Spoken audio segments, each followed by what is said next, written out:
Right, for Arizona and what Arizona needs from some of its returning players in the 2023 class to really get this thing to the next level. Let's get started here on Locked On Wildcats.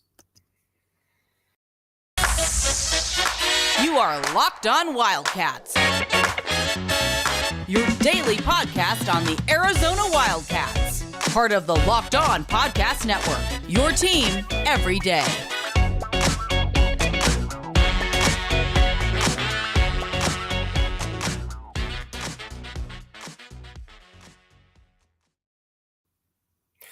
Thanks for keeping it locked on Wildcats. As always, I am your host, Mike Luke. All right, we got a lot to get to this show, but we're going to talk a little bit more about Jaden Bradley, what he would mean, and then some of the interior improvements that would be necessary for this Arizona basketball team.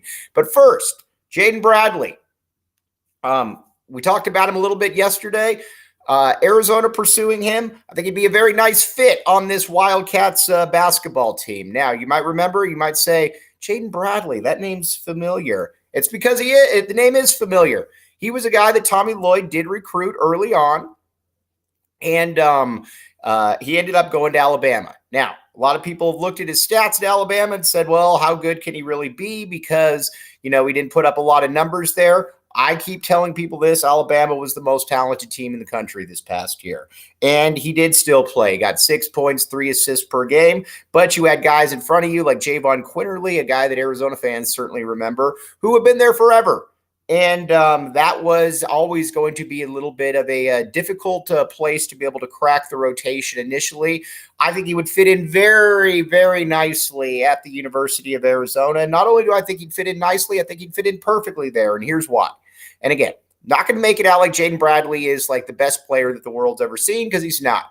But Arizona needs backcourt depth. Arizona needs guys in the backcourt who can not only play, but can be here for a while. Because again, as we've talked about before, Kylan Boswell is, I don't look at Kylan Boswell as a great NBA prospect per se, but a lot of other people do, but that's not really up to me, because a lot of people think that, Kylan Boswell will play in the NBA. And you know what? If you're his parents and that's where you're essentially, and that's where you're kind of looking at everything, yeah, it makes total sense. I get it. A lot of people I know are in on that, and I'm not going to ever be the one that's going to tell a kid that, yeah, you don't know what you're doing, this and that. And I've been wrong on I've been wrong on players before. I've always believed that Kylan Boswell was a very good college prospect and that he could play in the NBA, but I don't look at him as a next level type guy. But who knows?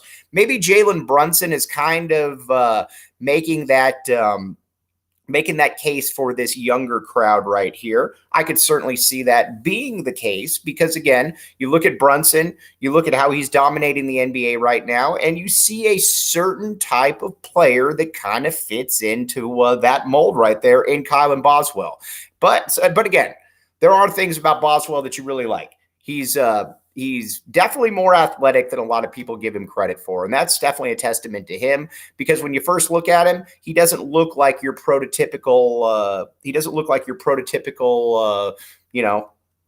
next level type basketball player, because he's really stocky. He's built low to the ground, but he's a surprisingly good athlete, which I think you need to take into account right there. And not only is he a surprisingly good athlete, he's a player that people seem to gravitate towards. And not only gravitate towards, but they look like, I want to follow Kylan Boswell's lead. And that is a big thing right there, because again, he's going to be the face of this franchise. He's going to be the face of this program, I think, going into next season. So again, got to be able to look at that and say that, there's a lot to like there. And obviously there is a lot to like there. Plus, I love the way that he conducts himself on the court. He's the kind of guy that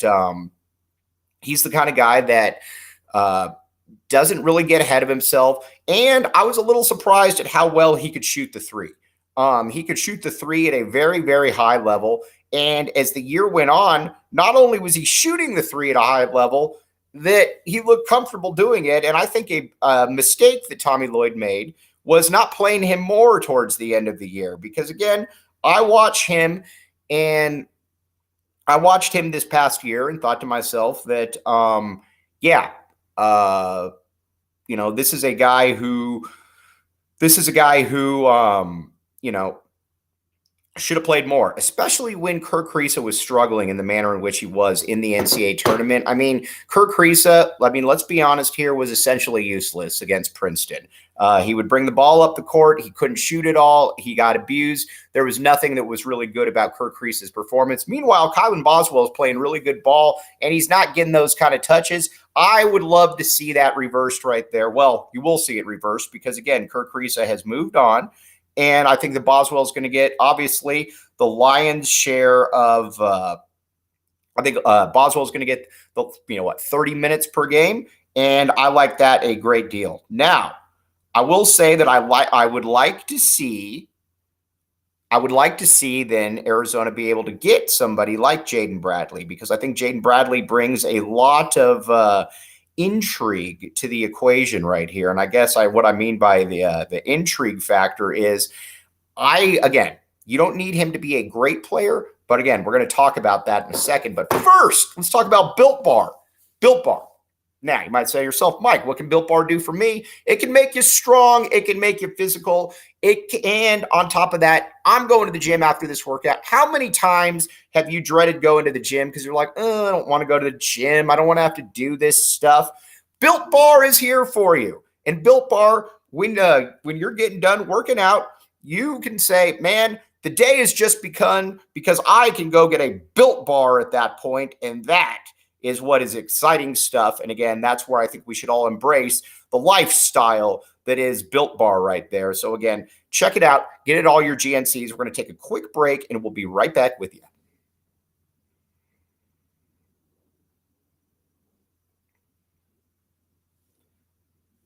Thanks for keeping it locked on, Wildcats. I am your host, Mike Luke. All right, so now let's talk about how Jaden Bradley would fit in there. I think he'd fit in immaculately because, again, Jaden Bradley, I believe, will be a guy who's going to be here for I believe Jaden Bradley would be here for quite a while, to be honest with you, and I think that's a good thing. And again, we're going to talk about this more in depth tomorrow and about what it would mean and how it would accentuate other players' skills. But if you get Jaden Bradley in there, not only is that a good thing for you, but you also have a guy who in Bradley who I think could be that next level type contributor for you and would be a good player on top of that. So that's where it is with Jaden Bradley right there. And I think that's where it's, I think you're always fascinated right there by what he could possibly do for you right there. Now, now I will say this, I think with Arizona, I think where it's also a little bit interesting is that you got other players in there as well. Now, so you got Jaden Bradley, and if you got you got Kylan Boswell in the backcourt, that is a great start right there. And again, it gives you I'm going to keep coming back to this. It gives you a little bit of position flexibility. It gives you a little bit of a recruiting flexibility right there because your point guard spot would be kind of sewed up. Now, again, I'd love to see Arizona get Didon Thomas. I'd love to see him get Zoom Diallo. I don't see those ones happening, though. And you know what? That's okay. Because if you got Jaden Bradley, I think you're in a pretty good spot. Now, let's talk about some of the other spots that we got here and who could really develop and who not. And before anybody asks, Jamari Phillips and Carter Bryant, they are not reclassification options right there. So again, I get this question quite often. They will not be reclassifying. So again, this year's team is about finding what you can do right there. Then you got Pelle Larson. Pelle will be back. Pelle will not be playing in the NBA. Pelle is not an NBA player, in my opinion, but Pelle Larson is doing what any smart guy should do. He should go there. He should get feedback, and I would expect Pelle Larson to be back. As a matter of fact, I would be stunned if he's not back. But I can also give you Pelle Larson. I can also give you Pelle Larson and what I expect from him this coming season, and that's a guy who is, I think with Pelle Larson, that's a guy who is, again, he can't really dribble the ball very well and he doesn't have a quick shot, but I do think that he's got the I think he's got the capabilities of being a pretty darn good player, to be honest with you. But again, I think that's more of a 12-5 type dude right there. Now, KJ Lewis, I know a lot of people have a lot of questions about KJ Lewis. What can KJ Lewis do? This and that. I am a bigger fan of most than KJ Lewis right here. Not only let's see. Not only is KJ Lewis a player that I think is going to be a really, really good athlete for Arizona. I think he can be a defensive stopper, and I think he's going to play earlier than some people think. I know some people are a little bit questioned about where exactly he would fit in there. But I like KJ Lewis. I think KJ Lewis is going to be able to play, and I think he's going to be able to play early. So again, big fan of that one right there. Now, let's talk a little bit about where the rest of this team is. You need Henri Veesaar to take a jump. I'm not breaking any news right there. I'm just saying you need Henri Veesaar to make that jump. And I think Big Henry can make that jump. But again, this is always why with international players, you're a little circumspect because again, it's just different. You got, and we'll use Azuolas Tubelis and we'll use Henri Veesaar as kind of that test, test sample right there. Both these dudes are, both these guys are pretty. Let's be honest. I mean, they were both ranked somewhat similar, and and that's a good thing. They were both ranked somewhat similar, but Azuolas came in and was ready to put up 12 and 7 immediately. Henry was not ready for that. Now, you can watch Henry and say, man, that's a pretty talented kid right there. If he extends his range out a little bit, does a little bit of this, does a little bit of that, he could be good to go. But those are also some ifs right there that you got to certainly take into account.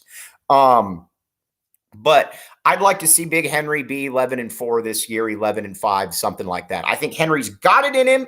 And not only that, I think that he would provide some shot blocking, a little bit of athleticism there on the interior that our guy Umar Ballo might lack, but makes up for in other ways right there. I need a big jump from Henri Veesaar, and I believe that we can get a big jump from Henri Veesaar. That's why it's going to be fascinating to me to see what exactly what they can do. All right, now let's talk about let's talk a little bit now about where some of these other guys come in. Umar Ballo, I've thought from the very beginning, could make a little bit more of a jump, but not too much more of a jump. I think that Umar kind of is what he is at this point, and that is not a put down to Umar Ballo. He's much better than I ever thought. I think Umar can maybe be 16-8 instead of 14-8, but I don't think he's going to be much more just because he's kind of heavy-footed. There's not a lot of quick twitch to Umar, which is, there's not a lot of quick twitch to Umar, which is something that you certainly do account. But again, he's a good player though. But Henri Veesaar would definitely an improvement right there from Henry would definitely help that out quite a bit. Now, from two international guys you get, again, that's why we're kind of taking it with a little bit of a grain of salt because you don't really know when you're dealing with international dudes what exactly you're going to be getting, and that's something I think that we all need to keep in mind right there. But so that's kind of where it is right there with those guys. I like Dylan Anderson. I know some other people don't like Dylan Anderson. I'd like Dylan Anderson to be able to be somewhat of a contributor this year, and I think he can be somewhat of a contributor this year. But again, you only got 7 Scully guys. That's why it's important for me to be able to get a Jaden Bradley, to be able to get a player like to be able to get a player like somebody like that, because again, I think he gives you, because one thing that I think we've seen about Tommy is that, well, I guess Tommy can recruit. Tommy can also strike out at times. That's where we have a roster right now with 7 players on it. You got to be able to improve that a little bit, in my opinion, and I think they will be able to improve that a little bit. But those are kind of where you're at. Now, some of the other things. that you got. Some of the other players then. I don't believe you're going to get, we talked about this yesterday, don't believe you're going to get Olivier Nkamhoua, and that's okay because, again, at the end of the day, that's not I don't think that's the worst thing in the world, but I would have liked to have gotten him. Now, Azuolas Tubelis, I believe, will move on. I get people asking all the time, why doesn't he come back? I just don't think Azuolas has a ton to prove anymore. I don't think that Azuolas can get much better in the college game because, again, I don't really view Azuolas as an NBA player. And some of that's between the ears. Some of that's because I don't think his game translates in a great way. But again, he's going to be able to make a lot of money overseas. And if you're essentially the same guy this year as you are last year, outside of getting a massive NIL, why wouldn't you take that opportunity? That's why I think Zoo is going to take that opportunity. And he's going to go make a lot of money. And I think he's going to make a lot of money overseas. Again, as Steve Rivera likes to say, I'd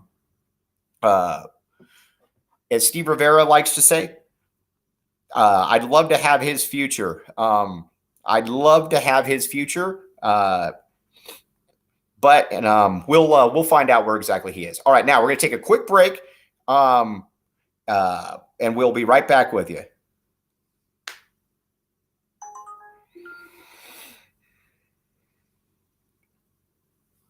Thanks for keeping it locked on Wildcats. I am your host, Mike Luke. All right. All right. Now, the future. Let's talk a little bit about the conference. There's a lot to like about, I think, the future of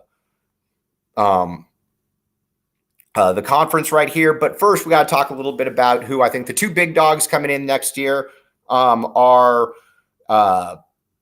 I think the two big dogs coming in this year are obviously you're going to be Oregon and you're going to be UCLA. Those are the two ones that you're like, all right, those guys are going to be really, really good. Those teams are going to be very, very good. And for a variety of reasons. They're returning everybody, which is obviously a very nice thing. And not only are they returning everybody, they are these are guys that are, not returning everybody, but they're also bringing in really good players. You look at Oregon, you got in Folly Dante. And again, Oregon's been kind of a cluster these past couple of years, so take it for what it's worth. But you bring in Folly Dante, you bring in Nate Biddle. You bring in Nate, you already got Nate Biddle there in the front court. Then you've also got other players too. You got Mookie Cook, you got KJ Evans, you got Jackson Shellstad, you got again, a Mookie Cook. You've got a bunch of dudes. You got a Keyshawn Bartholomew. They should be good. And again, if they're not good this year, then that one's on Dana Altman. And everybody knows that I love Dana Altman. So that's kind of where it is with that. Now, USC, you lose Drew Peterson, but you essentially return everybody else. And all those other players are very, very good players. So you've got a Big Vince coming back. You got a Boogie Ellis. You got a ton of dudes like that. Lots of guys to really, really like out there. And I think lots of guys that are really impressive. Those two teams to me are the two best teams in the league, which just feels weird saying it. But then I think you'll have Arizona and UCLA. Listen, with Tommy Lloyd, with Mick Cronin, they're going to fill out the roster. They're going to find out ways to get dudes. I just don't believe that you're going to be able to get the kind of difference makers that those two teams have coming in. Plus, USC is probably going to be getting Bronny James here shortly. So you're looking at a starting lineup of Boogie Ellis, Bronny James, Big Vince up front. Maybe you go with a Morgan.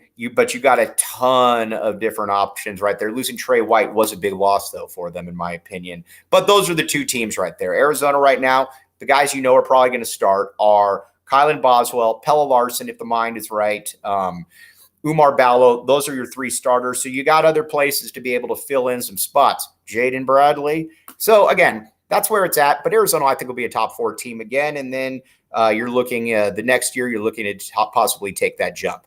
Okay, now going to take a quick break, and we will be back with you tomorrow. Obviously, we're going to talk we're going to talk some Arizona softball and baseball. Get you all caught up there on what's been going on. We've been a little remiss in that, but we've had so much movement in basketball and football that we got to play the hits on those ones, as they say on the radio.